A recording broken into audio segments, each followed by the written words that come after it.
Picture this. It's a Tuesday evening, just as the sun begins its slow, agonizing bleed across the horizon, painting the jagged peaks of Baja California in shades of blood orange and deep violet. The air, which had been scorching hot just hours before, is now rapidly cooling, carrying with it a peculiar kind of silence. It's not a peaceful silence, it's a heavy, watchful one. On a desolate stretch of Federal Highway 2, a road known to locals by a far more ominous name, LaRumorosa, the Whispering One, or more bluntly, the Devil's Road, a single dust-covered sedan sits parked awkwardly on the gravel shoulder. Its hazard lights are not blinking. There's no sign of a flat tire, no plume of smoke from an overheated engine. It just sits there, a metallic shell of normalcy, in a landscape that feels anything but normal. Inside, the keys are still in the ignition. A half-empty bottle of water rests in the center console, beads of condensation no longer clinging to its side. In the back seat, a small, brightly colored dinosaur toy lies on its side next to a child's sweater, neatly folded. The doors are unlocked. Everything is present. Everything is in its place, except for the four people who should be there. Javier Ramirez, his wife Sophia, and their two young children, Leo and Maya. They have vanished, not just from the car but from the face of the earth, swallowed whole by the immense, terrifying emptiness of the desert and the legends that haunt it. For the lone highway patrol officer who stumbles upon the scene, a man who has grown up with the chilling tales of this road whispered into his ear since childhood, this isn't just a missing persons case. It is the chilling, modern-day reenactment of a nightmare that has plagued this stretch of asphalt for generations, a place where the veil between our world and another is said to be terrifyingly thin. The officer, a man named Reyes, who has the weary eyes of someone who has seen too much, knows the protocol. He's supposed to call it in, treat it as a potential carjacking, a possible kidnapping. He knows the logical explanations that his superiors in Mexicali will offer, but standing there, with the wind beginning its mournful song through the canyons, the very sound that gives LaRumorosa a smuggling corridor where tons of narcotics and desperate human souls are moved under the cover of darkness. He knows that the unmarked graves that litter these hillsides aren't the work of ghosts. They are the work of men with cold eyes and no conscience. Men for whom a family that might have seen the wrong thing at the wrong time is not a tragedy, but a loose end to be tied up. The mystery of the Ramirez family, therefore, is not a simple question of what happened. It is a far more complex and terrifying puzzle. Who took them? Was it the ancient, whispering evil that the legends speak of, or the modern, brutal evil that dominates the headlines? And the most chilling thought of all, the one that makes the hair on Reyes's arm stand up, is what if, on this God-forsaken road, they are one and the same? This is the central, terrifying paradox of the Devil's Road. It's a place where folklore is not a quaint relic of the past, but an active, breathing part of the present horror. The disappearances are real. The body count is tragically high. Yet the explanations for them are hopelessly entangled in a web of superstition and brutal reality. When someone vanishes on LaRumorosa, two parallel investigations begin.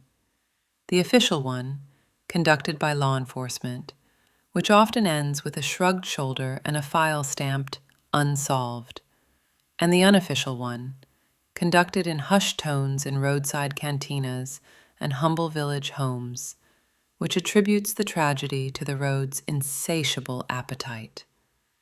The stories serve a purpose beyond mere spooky entertainment. They are a coping mechanism for a population living under the shadow of a violence so pervasive and so random that it might as well be supernatural. Blaming a phantom trucker or a vengeful spirit is, in a strange way, more comforting than acknowledging the truth that human beings are capable of snatching a family from their car and erasing them from existence without a trace, without a reason, and without remorse. The legend provides a narrative, a reason, however fantastical, for the unreasonable. It transforms a chaotic, meaningless act of violence into a dark fairy tale, and in doing so, it provides a strange twist. To understand the weight of the Ramirez family's disappearance, you have to understand who they were, which is to say, they were utterly and completely ordinary. Javier Ramirez was a mechanic, a man whose hands were perpetually stained with grease, but whose smile was clean and wide. He worked 6 days a week at a small garage in Mexicali, fixing the battered cars of his neighbors, often for less than he should have, because he was that kind of man. Sophia was a schoolteacher, beloved by her students for her patience and the way she would sneak them sweets when she thought no one was looking. Their children, 8-year-old Leo and 6-year-old Maya, were their entire world. Leo was obsessed with dinosaurs, and Maya had just lost her first tooth. They were, by all accounts, a good family, a happy family, navigating the challenges of life in a border city with resilience and love. Their trip to Tijuana that fateful Tuesday was for a celebration, a cousin's quinceañera. It was supposed to be a joyous occasion, a rare break from the routine of work and school. Sophia had spent the morning ironing their best clothes, packing them carefully into a single suitcase. Javier had tuned up their sedan himself, checking the tires, the oil, the brakes, ensuring the journey would be safe. The last anyone heard from them was a cheerful phone call to the cousin in Tijuana, letting her know they were just leaving Mexicali and should be there in a few hours. "Don't start the party without us," Javier had joked.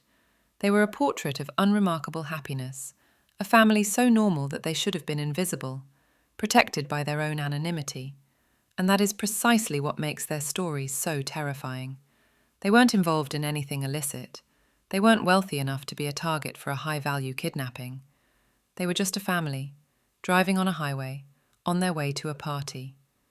Their utter normalcy is what makes their vanishing an act of cosmic horror, a tear in the fabric of everyday life that suggests that no one, absolutely no one, is safe. The road they were traveling, LaRumorosa, was not built with safety in mind. Carved out of the unforgiving granite of the Sierra de Juarez Mountains in the mid-20th century, its construction was a brutal battle between man and nature. The stories say that for every kilometre of asphalt laid, a worker's life, this inherent danger, this constant dance with mortality, has seeped into the very rock and soil of the place. It became a character in the local psyche, a formidable beast that had to be respected, appeased, and feared. The legends grew organically from this reality. Every tragic accident, every life cut short, became a ghost story, a cautionary tale. The man who fell asleep at the wheel, the woman whose brakes failed, the children lost in a fiery crash. They didn't just die on LaRumorosa. They joined it. They became part of its spectral landscape, their spirits forever bound to the asphalt where their lives ended. Forever, warnings to the living who dared to pass through. And so, the investigation into the disappearance of the Ramirez family was doomed from the start, fractured by these two competing realities. On one hand, Officer Reyes and his colleagues went through the motions of a standard police investigation. They dusted the car for fingerprints, finding only those of the family. They put out a bolo, "Be on the lookout," for the family and their descriptions, a notice that was quickly lost in the deluge of similar alerts that flooded the state's law enforcement channels every single day. They interviewed relatives and friends in Mexicali and Tijuana, who could only offer tearful testimonials to the family's character, confirming that they had no known enemies, no debts, no secret lives. The official investigation quickly hit a wall of absolute silence. There were no witnesses on that lonely stretch of highway. No ransom call ever came. Their bank accounts were never touched. Their cell phones gave one last ping from a tower near LaRumorosa, and then went dark forever. It was as if a celestial hand had plucked them out of their lives, leaving behind only a perfectly preserved, four-wheeled tombstone on the side of a desolate highway. The official file was destined to gather dust in a cabinet, another statistic in a country with tens of thousands of desaparecidos, the disappeared. The system, overwhelmed and under-resourced, simply had no answers to give. But where the official investigation ended, the unofficial one began. Reyes, unable to shake the image of that dinosaur toy on the back seat, started asking questions off the record. He didn't go to his informants or other cops. He went to the people of the road. He stopped at a tiny sun-bleached chapel on the roadside, where truckers light candles to the Virgin of Guadalupe, praying for safe passage. He spoke to an old woman there, her face a road map of wrinkles, who told him that the road had been restless lately. She spoke of mal aire, a bad air, a spiritual sickness that had settled over the mountains. She didn't mention cartels. She didn't have to. She just crossed herself and said, "The road was hungry. Sometimes it just takes." Later, at a 24-hour diner that smelled of stale coffee and fried chorizo, Reyes sat with a group of... This seamless blending of the paranormal and the pragmatic is the key to understanding the culture of LaRumorosa. The stories of ghosts and demons are not just campfire tales. They are a language of trauma, a way to speak about the unspeakable. In a place where naming the real monsters can get you killed, where accusing the local cartel or corrupt officials is a death sentence, the supernatural becomes a necessary metaphor. Saying, "The devil took them," is infinitely safer than saying, "I think the new faction of the Sinaloa cartel that controls this stretch of the highway kidnapped and murdered them because they might have witnessed a crime." The ghost story becomes a form of coded communication, a way for a community to acknowledge and process a shared terror without making themselves a direct target of that terror. It's a collective catharsis. The myths of La Llorona and the Phantom Trucker are not just about ancient spirits. They have been updated to reflect modern anxieties. Now, locals will tell you that if you see a woman crying on the side of the road, you must never stop, because it could be a cartel trap, a lure to get you out of your car. The phantom headlights in your mirror are no longer just a ghostly apparition. They are the terrifying signal of a Sicario convoy about to run you off the road. The folklore has adapted, absorbing the new horrors into its ancient framework, proving that the purpose of a ghost story is not to scare you with the dead, but to warn you about the very real dangers posed by the living. In the Ramirez case, this cultural dynamic played out perfectly. As the weeks turned into months with no word, no bodies, and no answers, the official narrative simply faded away. But the local narrative grew stronger. The story of the family who vanished into thin air became a new, potent chapter in the mythology of the Devil's Road. People started to claim they saw a phantom sedan parked on the shoulder at dusk, only for it to disappear when they got closer. Others whispered that you could sometimes hear the laughter of children on the wind, in the exact spot where their car was found.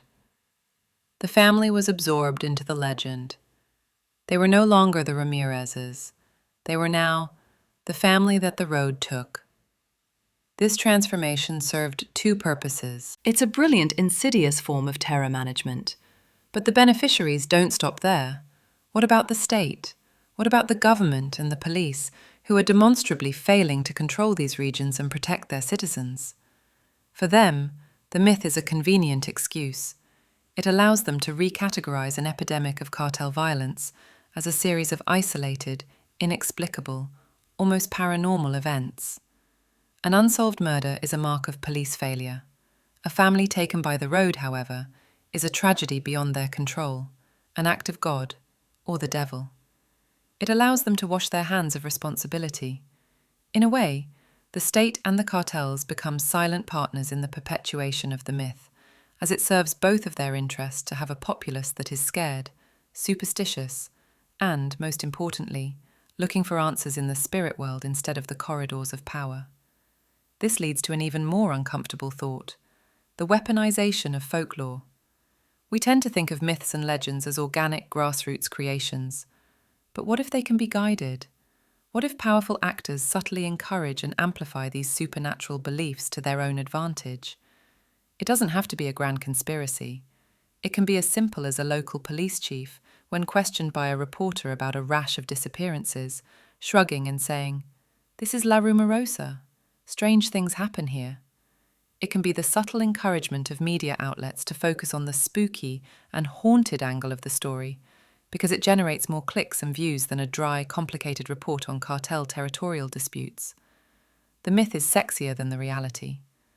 A haunted highway is a more compelling narrative than a failed state. And so, everyone becomes complicit in the cover-up. The local who repeats the ghost story out of fear, the cop who repeats it out of helplessness, the journalist who repeats it for profit, and the cartel that benefits from the silence it creates. The real horror of the Devil's Road is not the ghosts. It's the ecosystem of fear that has been cultivated there. An ecosystem where superstition provides the perfect cover for systematic, human-perpetrated evil. The legend becomes a prison for the truth, and perhaps we, the consumers of true crime and mystery, are also a part of this ecosystem. There is a reason this story is so compelling, and it's not just the tragedy of the Ramirez family. It's the intoxicating blend of the real and the supernatural.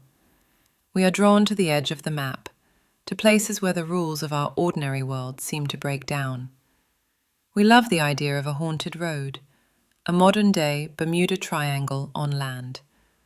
But in our fascination with the mystery, in our desire to be thrilled by the spooky elements, do we risk trivializing the human cost? By focusing on the whispers on the wind, are we ignoring the silenced screams of the victims? It's a fine line to walk. On one hand, exploring these legends is crucial to understanding the culture and the psychology of the people who live in these violent landscapes. On the other hand, there's a danger that we turn real human suffering into a form of entertainment, another ghost story to be consumed with our popcorn. The controversial truth might be that the Devil's Road narrative is so powerful precisely because it absolves us, the outsiders, of responsibility as well.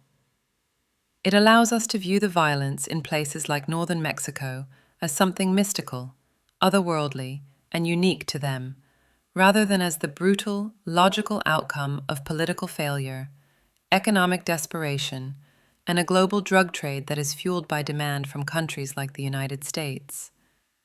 It's easier to blame the devil than to look at the devil in the details of our own interconnected world. This phenomenon, of course, is not unique to Mexico. It is a universal human tendency. Wherever there is a void in understanding, a trauma too great to be processed, we fill that void with myth. The deep, dark woods of medieval Europe were filled with monsters and fairies, not just because our ancestors were imaginative, but because those woods were genuinely dangerous places, home to bandits, wolves, and the constant threat of getting lost and starving to death. The stories of trolls under bridges were likely a way to warn children away from dangerous river crossings. The legend of the Bermuda Triangle flourished in the mid-20th century, a time of great anxiety about new technologies like airplanes and submarines, and the geopolitical tensions of the Cold War. It was easier to imagine a mysterious vortex than to confront the realities of human error, mechanical failure, or secret military activities. Myth is the narrative glue we use to patch the holes in our reality. It provides monsters that can be understood, that have rules, unlike the terrifying randomness of human violence or the cold indifference of nature. The tragedy of LaRumorosa is that the hole in reality has grown so large, so gaping, that the myths have poured out and drowned the truth. The story of the Ramirez family is now folklore, their real, human faces blurred and replaced by the ethereal masks of ghosts, their suffering repurposed as a cautionary tale to scare travellers after dark. Ultimately, we are left standing on that same desolate shoulder of the road, just like Officer Reyes, with the wind whispering in our ears and a profound, unsettling silence all around. We will never know what really happened to the Ramirez family. We will never know if their final moments were filled with the fear of a common criminal, a ruthless sicario, or something that defies all rational explanation.